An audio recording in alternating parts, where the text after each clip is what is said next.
Good morning, everyone, and welcome to the European crossover webinar. Sorry for the delay. I did have a little bit of technical difficulties. I did get up a little bit later. I was up late in Asia, but it looked like I wasn't able to get in. Kept telling me I had the wrong login credentials, but finally got in.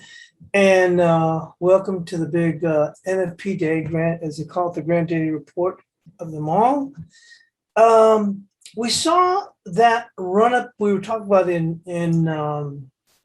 indices. We kept pushing higher, and it looked like it was just relentless, but we finally kind of topped out. Everything that I talked about yesterday, remember, I actually posted a chart after the webinar as to where I thought the triple Qs could go to, and actually went to that 364.15, even pressed a little bit higher. We pressed up in here right almost at the 15,000, and then we've since faded. We actually stayed there for quite a while. Wasn't sure if they'd try and make one more lunge, but we had pulled back a little bit. But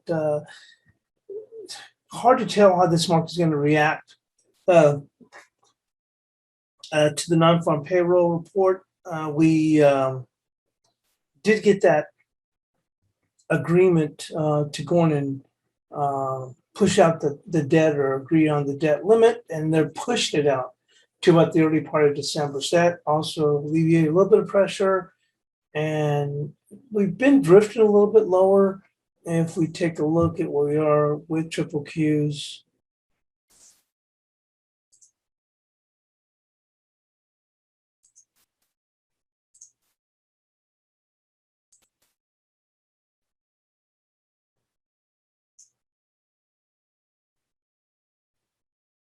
we made it all the way up to that 365.69. That's probably not. Let's see here, 2H.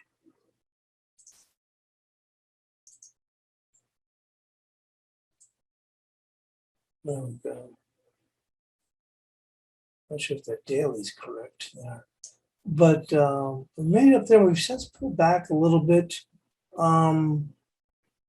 and that maybe we can breach that same area, but just a little bit. That my outright target was at 365.96.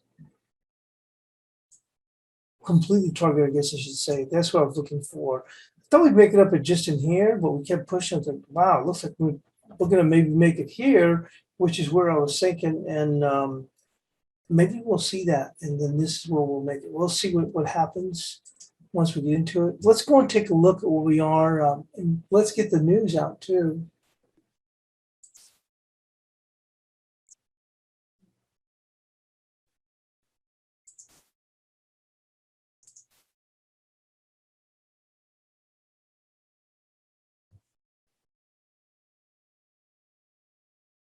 We did have balance of trade out of Germany a couple hours ago, let's say 2.5 hours ago.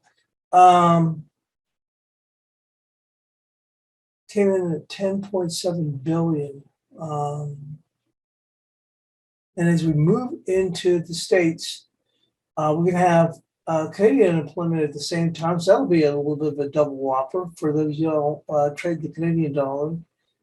Forecast is for 65,000 with an unemployment rate of 6.9%.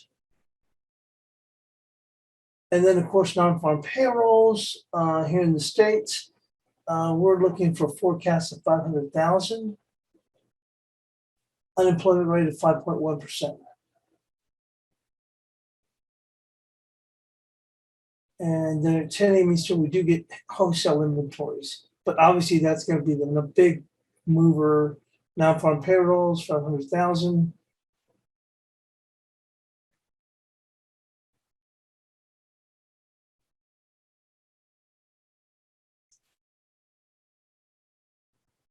With that, we'll go on and jump into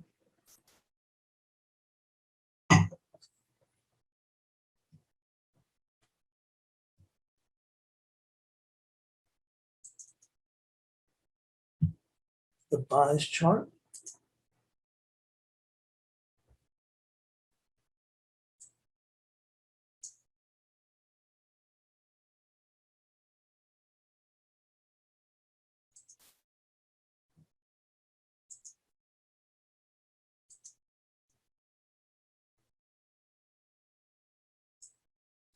Well, we're continuing to push here. We've had that 1541. We talked about that. There's no changes. We were looking at that 1541 since late last week. We did make it down to 1529, and we're holding the low for today so far as 1539. Still this 1541. We'll see how we hold out. But remember the weekly level, major weekly level, is going to be this 1496. No change there, and on the upside, the same thing. So if we do get a push counter run, we could maybe overshoot it a little bit. I'm not so sure how much, but and really the key would be whether it would even hold. But we're going to stay with this 1618. I think the euro is going to continue to remain under a lot of pressure for a lot of different reasons.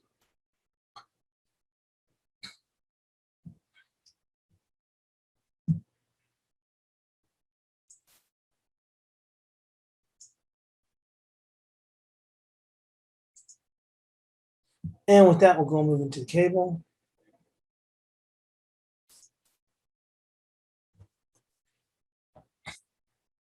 Cable seems to be faring somewhat better than the euro, and we had 36.24.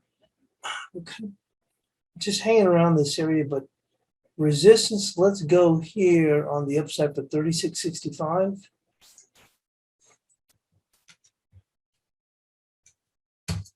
And on the downside,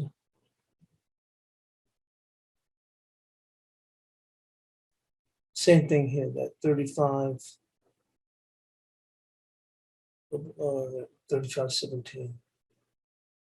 No change there on the low side. Moving into the Aussie dollar.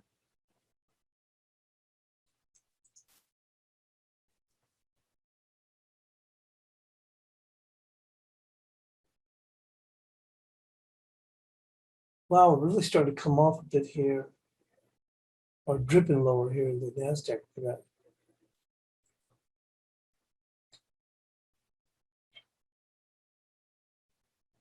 And we'd come back in Asia. As I told you, I was up late in Asia. And then we came into this zone here, and we just started sliding back here.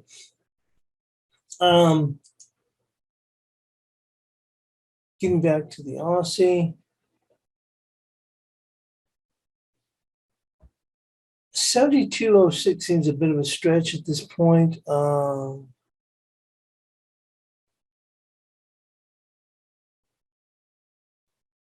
Right there, we go with that.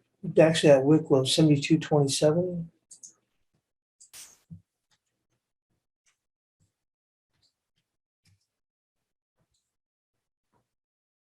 And on the upside, I still like the 73.37. The only thing is I think we may be able to push that depending on how the news comes out.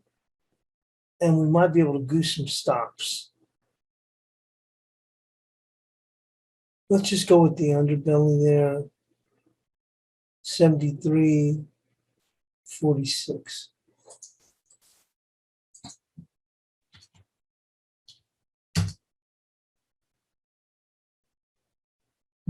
Next one is going to be the dollar yen.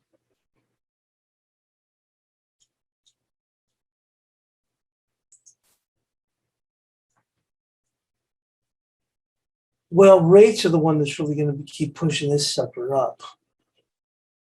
Let's take a look at 10-year rates. Wow, 157. Let's take a look at the 10-year, the futures. They're probably a little bit higher than the 157 now. Probably like 158, 159.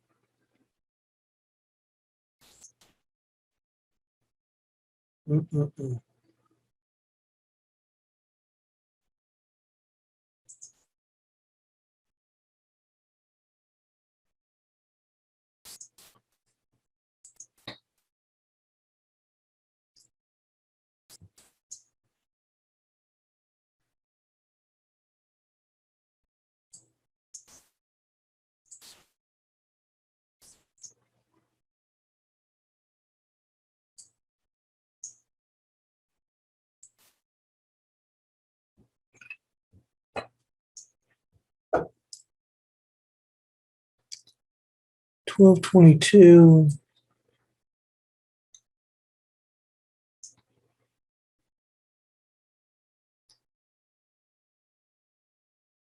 It's 1239.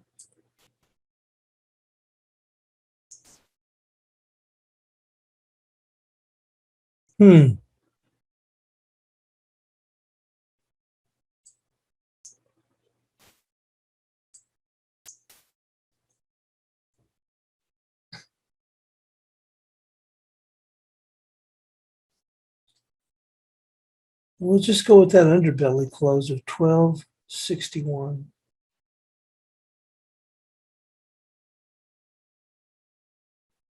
$12.61 and 12.40.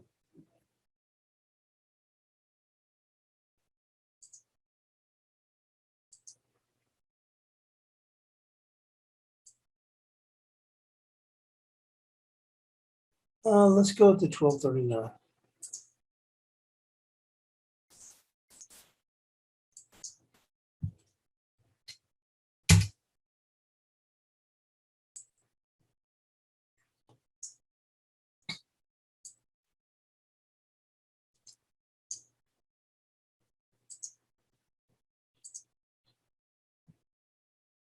And moved into the cash dollar index.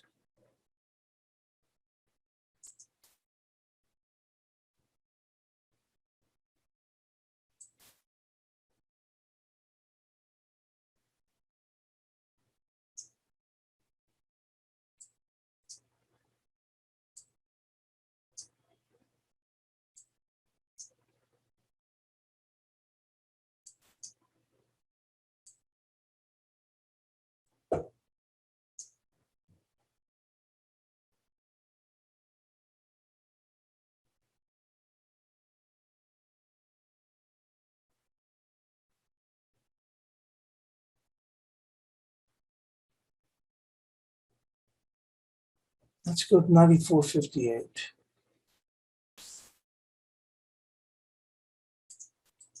I don't think it'll go overboard too high. Beyond that 75.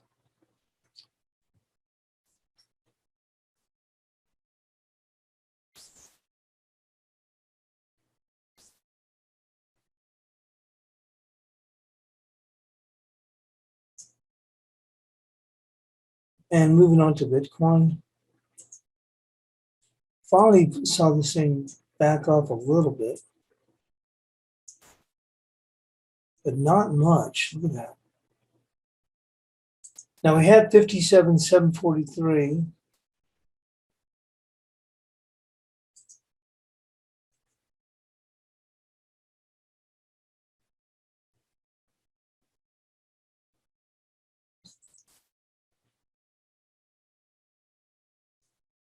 High for the move is 56,815. So we'll keep this here, and the low from yesterday, 53,756.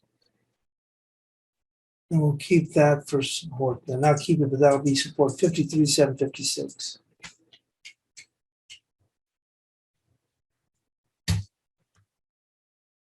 With that, we'll go and move into the S&Ps.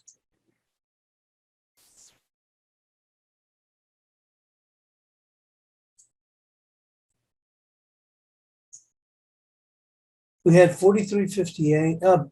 Boy, look at this move we saw yesterday. Holy smokes. We really pressed it yesterday. I don't pay that much attention to the S&Ps, to be quite honest with you.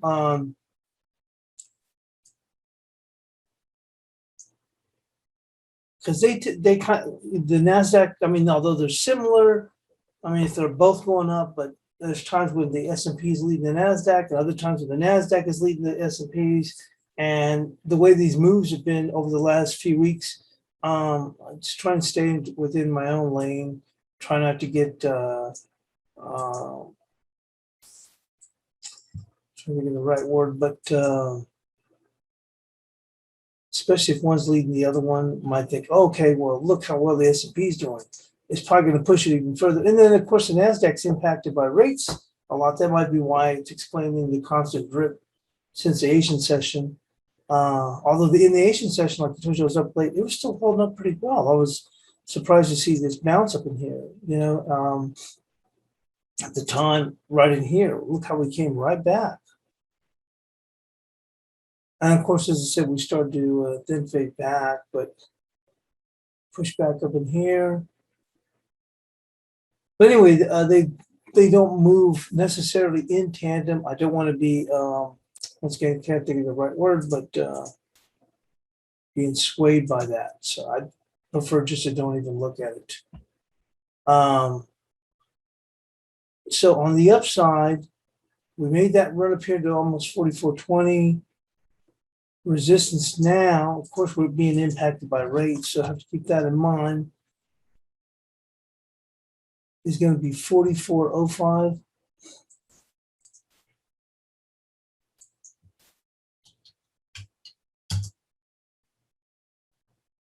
And support right there, 43.68.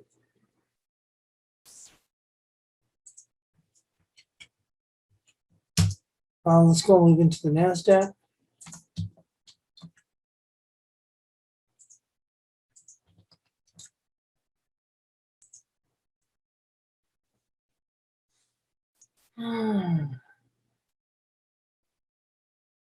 At least for now, we'd have to think we could still eventually push up there, but it's hard to deny where rates are.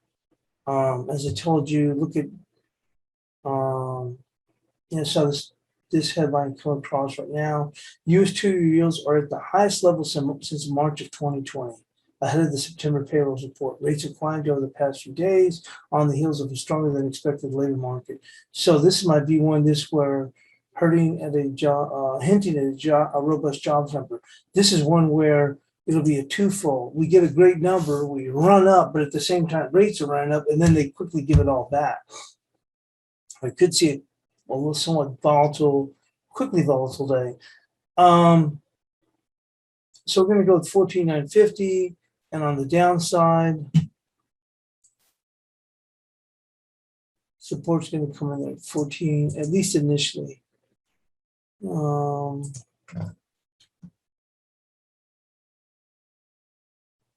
go 14,741. Let's go move into gold.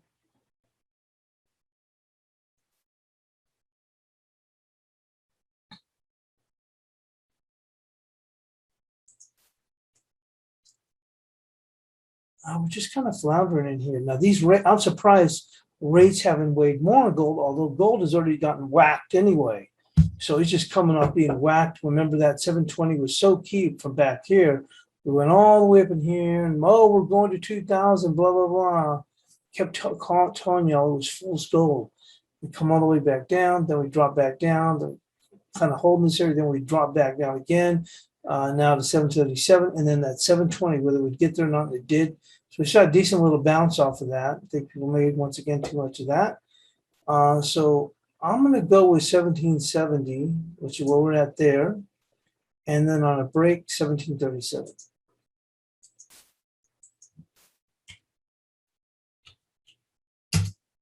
Now let's go and move into crude oil.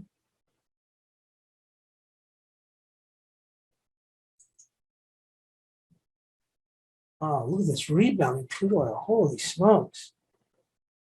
Wow. We came back. Holy smokes. The administration talked about, releasing SPR and maybe a crude export ban.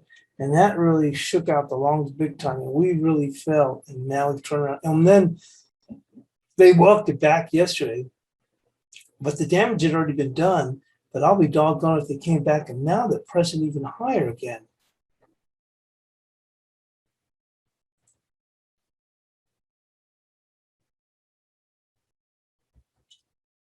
I'm going to have to go with $80, thinking that they're going to trip it just to go with the stops. Wow, what a move. This is huge. A lot of ramifications here. So you have to keep track of rates. and crude oil. And support now is going to be